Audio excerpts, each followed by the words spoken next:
I think the subject matter is sort of grand dreams and white elephants and nation building and what the line is between them.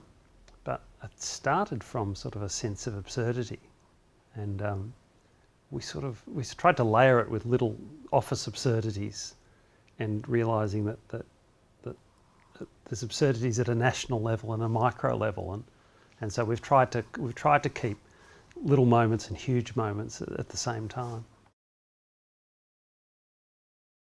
We would research as things arose. So we realised that we didn't have a sense of what a massive project management, what it involves.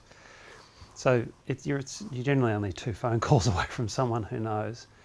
And generally in those conversations you go in with a list of questions, but it's in between the answers that they often say something that you've never heard before, and where the difficulty lies.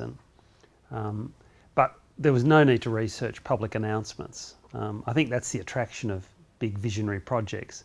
All the gains are early when you announce it, and then all the problems are later when you try not only to fix them, but you discover them. It was a constant stream. You just only have to read the papers pretty regularly, and there's a constant stream of I'll give you one example, was that there was never a need to have a desalination plant in Victoria, for one. And you just look at it rationally and think that's probably the last policy choice you would pick. But in the short term, it was a popular policy. So you get the gains really quickly, and then you inherit the problems for a long time. And one of the reasons is it's really hard to plan. What was it? Rupert Murdoch bought into MySpace just as Facebook started. It's very hard to predict. On a personal level, I remember we renovated the back of our house, and a guy came in with big blue cable and said, "You'll be thankful that we've put this through the house, for all the internet connections." And he must have said that, I reckon, the week before someone invented high-speed wireless technology. So we've never used that. So when the National Broadband Network got announced, I found it amusing because it's so hard to predict what technology will do. But the announcement really sounded good. We did set out to cast comedians because we realised that the series lived in little absurdities. And one of the kind of touchstones we used was an idea we had that there was going to be an art piece in one of the episodes, but someone complained that the family portrayed in the sculpture was too fat, and one of the characters has to say, "What a statue has to have a BMI now, does it?"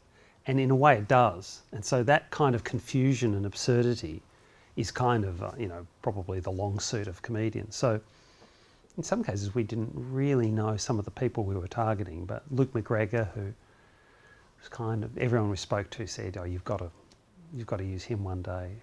Dave Lawson, who we've always loved, did a series of really funny sports ads of recreations of famous sporting events. A couple we'd worked with on films. We'd seen Celia a bunch of times before. Kitty we always loved. Limo, who's had not done a lot of acting, but just seemed natural, and we've done something like that before, where someone hasn't done much acting at all, but they've got that funny sparkle in their eye.